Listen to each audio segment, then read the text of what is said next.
Assalamualaikum warahmatullahi wabarakatuh. Selamat pagi dan selamat jumpa kembali dengan saya Ibu Wahida pada mata pelajaran Ilmu Pengetahuan Alam. Sesi kali ini tentang listrik statis bagian ketiga. Kelistrikan pada sel saraf. Tubuh kita dapat menunjukkan adanya gejala kelistrikan, khususnya pada saraf yang disebabkan adanya impuls atau sinyal pada sel saraf. Tahukah kamu mengapa kita dapat merasakan sakit ketika dicubit? Ternyata, rasa sakit tersebut muncul karena kulit kita menerima rangsangan berupa cubitan. Rangsangan ini selanjutnya diubah oleh sel saraf dalam kulit menjadi impuls. Tegangan atau beda potensial pada tubuh berbeda dengan yang kita bayangkan seperti listrik di rumah tangga. Kelistrikan pada tubuh hanya berkaitan dengan komposisi ion yang terdapat dalam tubuh, bukan listrik yang mengalir seperti pada kabel listrik di rumah-rumah. Sel saraf menghantarkan impuls karena terjadi pertukaran ion-ion di dalam dan di luar membran sel saraf. Pertukaran ion tersebut tidak dapat terjadi begitu saja tanpa adanya rangsangan. Rangsangan yang cukup kuat dapat mengaktifkan pompa ion, sehingga menyebabkan terjadinya pertukaran ion. Saat sel saraf tidak menghantarkan impuls, muatan positif Na+ melingkupi bagian luar membran sel. Pada kondisi demikian, membran sel saraf bagian luar bermuatan listrik positif dan membran sel bagian dalam bermuatan listrik negatif atau Cl-. Setiap manusia memiliki sistem saraf yang dapat mengontrol keseluruhan aktivitas tubuh. Contohnya, gerak otot. Sistem saraf terdiri atas sel-sel saraf berfungsi untuk menerima, mengolah, dan mengirim rangsangan yang diterima oleh panca indera. Setiap sel saraf terdiri atas 3 bagian, yaitu badan sel saraf, dendrit, dan akson atau neurit. Selain ketiga bagian tersebut, pada sel saraf juga terdapat selubung mielin. Bagian sel saraf dan fungsinya. Yang pertama, dendrit menunjukkan badan sel yang bercabang-cabang dan membentuk seperti cabang pohon. Berfungsi untuk menerima impuls dari sel lain dan meneruskannya ke badan sel. Yang kedua adalah badan sel. Di dalamnya terdapat inti sel yang dikelilingi oleh sitoplasma. Sitoplasma mengandung organela sel seperti mitokondria, ribosom, badan Golgi, dan retikulum endoplasma, khusus milik sel saraf yang disebut badan nis. Fungsinya meneruskan impuls dari dendrit ke akson. Yang ketiga adalah akson atau neurit. Penonjolan badan sel berbentuk panjang dan silindris.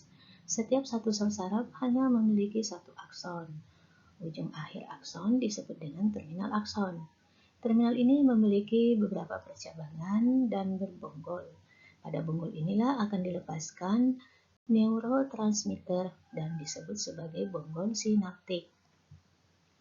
Berfungsi meneruskan impuls dari badan sel saraf ke sel saraf lain, atau ke sel otot atau ke sel kelenjar. Pada bonggol sinaptik terjadi proses sinapsis, yaitu komunikasi antara sel saraf satu dengan yang lain atau sel saraf dengan sel otot dan sel kelenjar menggunakan neurotransmitter. Keempat adalah mielin. Selubung lemak berlapis-lapis dihasilkan oleh sel Schwann. Lapisan lemak mielin sulit ditembus oleh ion-ion yang keluar dan masuk membran sel saraf pada bagian akson. Berfungsi mempercepat impuls saraf dengan membantu terjadinya loncatan muatan. Yang kelima adalah nodus Ranvier. Daerah akson terbuka yang tidak diselubungi mielin. Berfungsi tempat terjadinya tarik-menarik muatan listrik di membran sel saraf. Ini adalah gambar bagian sel saraf. Ini adalah badan sel. Kemudian di tengah ini adalah nukleus atau inti sel. Ini adalah dendrit. Dan yang ujung ini adalah akson. Ini adalah selubung mielin. Di dalam selubung mielin ini ada sel Schwann. Dan antara ini ada nodus Ranvier. Dan yang terakhir adalah ujung akson. Sel saraf sering diibaratkan sebagai kabel listrik karena memiliki bentuk dan mekanisme kerja yang hampir sama. Setiap sel saraf memiliki satu akson yang mendukung terjadinya perambatan atau hantaran arus listrik. Selain akson, penghantar listrik lain di dalam tubuh makhluk hidup adalah cairan tubuh. Cairan tubuh dapat berupa darah, cairan jaringan, dan sitosol yang terdapat dalam sitoplasma sel. Pada sel saraf juga terdapat isolator listrik, yaitu selubung mielin pada akson. Pada akson tidak berselubung mielin, hantaran arus listrik dapat terjadi sepanjang akson. Beda potensial terjadi di daerah akson yang tidak diselubungi mielin atau di daerah yang disebut nodus Ranvier. Tarik-menarik muatan listrik terjadi di nodus Ranvier 1 dan seterusnya.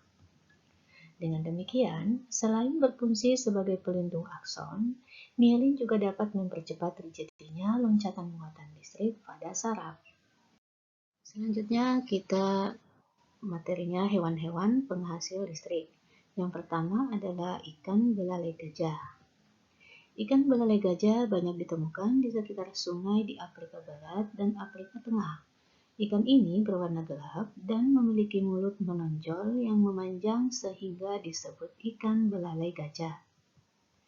Ikan ini dilengkapi dengan organ khusus yang disusun oleh ribuan sel elektroplas pada bagian ekor yang mampu menghasilkan listrik statis bertegangan tinggi. Sel elektroplas merupakan sel yang menghasilkan muatan negatif pada bagian dalam dan muatan positif pada bagian luar saat ikan belalai gajah dalam keadaan beristirahat. Arus listrik akan muncul pada saat otot ikan berkontraksi dan pada saat yang bersamaan ikan mampu mendeteksi keberadaan predator dan mangsa. Yang kedua adalah ikan pari listrik. Ikan pari listrik mampu mengendalikan tegangan listrik yang ada pada tubuhnya. Kedua sisi kepala ikan pari listrik mampu menghasilkan listrik hingga sebesar 220 volt. Besar tegangan ini sama seperti besar tegangan listrik yang ada di rumah. Yang ketiga adalah hiu kepala martil. Hiu kepala martil memiliki ratusan ribu elektroreseptor atau sel penerima rangsang listrik. Hiu kepala martil mampu menerima sinyal listrik hingga 0,5 miliar volt. Hewan biasa menggunakan kemampuan mendeteksi sinyal listrik untuk mengetahui letak mangsa di bawah pasir, menghindari keberadaan predator, dan untuk mendeteksi arus laut yang bergerak sesuai medan magnet bumi. Yang keempat adalah echidna. Echidna memiliki moncong memanjang yang berfungsi sebagai pengirim sinyal-sinyal listrik untuk menemukan serangga atau mangsa. Elektroreseptor echidna terus-menerus dibasahi agar lebih mudah untuk menghantarkan listrik. Hal inilah yang menyebabkan kebanyakan hewan yang memiliki sistem elektroreseptor berasal dari perairan. Yang kelima adalah belut listrik. Penelitian menunjukkan bahwa belut listrik dapat menghasilkan kejutan tanpa lelah selama 1 jam.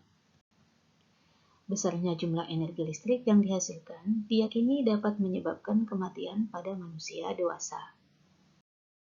Yang keenam adalah lele listrik. Lele air tawar yang berasal dari perairan tropis di Afrika ini memiliki kemampuan untuk menghasilkan listrik hingga sebesar 350 volt. Besarnya energi yang dihasilkan lele listrik sama seperti energi listrik yang diperlukan untuk menyalakan komputer selama 45 menit. Sekarang penggunaan listrik statis di lingkungan sekitar. Yang pertama adalah pengendap elektrostatis pada cerobong asap. Pengendap elektrostatis berfungsi untuk membersihkan gas buang yang keluar melalui cerobong asap agar tidak mengandung partikel-partikel kotor yang dapat mencemari udara. Yang kedua adalah pengecatan mobil. Butiran cat mobil akan bermuatan listrik ketika bergesekan dengan mulut pipa semprot dan udara. Butiran cat tersebut akan tertarik ke badan mobil apabila badan mobil diberi muatan yang berlawanan dengan muatan cat. Yang ketiga adalah mesin fotokopi. Selain menerapkan konsep optik, mesin fotokopi juga menerapkan konsep listrik statis. Komponen utama pada mesin fotokopi yang menerapkan listrik statis adalah penggunaan toner atau tempat bubuk hitam halus. Toner sengaja dibuat bermuatan negatif sehingga mudah ditarik oleh kertas. Yang keempat adalah penangkal petir. Prinsip kerja alat ini yaitu pengosongan atau penetralan muatan listrik. Pengosongan muatan ini sering disebut pertanahan karena muatan dikosongkan dengan menyalurkan ke tanah. Fungsi penangkal petir membuat jalan yang sesingkat-singkatnya agar muatan listrik dapat berpindah ke tanah dengan aman, tanpa membuat kerusakan terhadap objek yang dilewatinya. Baiklah anak-anakku sekalian, setelah kita menyimak materi tadi, ada tugas yang akan kita kerja, yaitu jelaskan bagaimana prinsip kerja mesin fotokopi. Silakan cari di buku dan bisa juga dengan di internet. Demikianlah materi kita pada sesi kali ini. Ibu ucapkan terima kasih atas perhatiannya dan Ibu ucapkan selamat berjumpa kembali di sesi berikutnya. Assalamualaikum warahmatullahi wabarakatuh.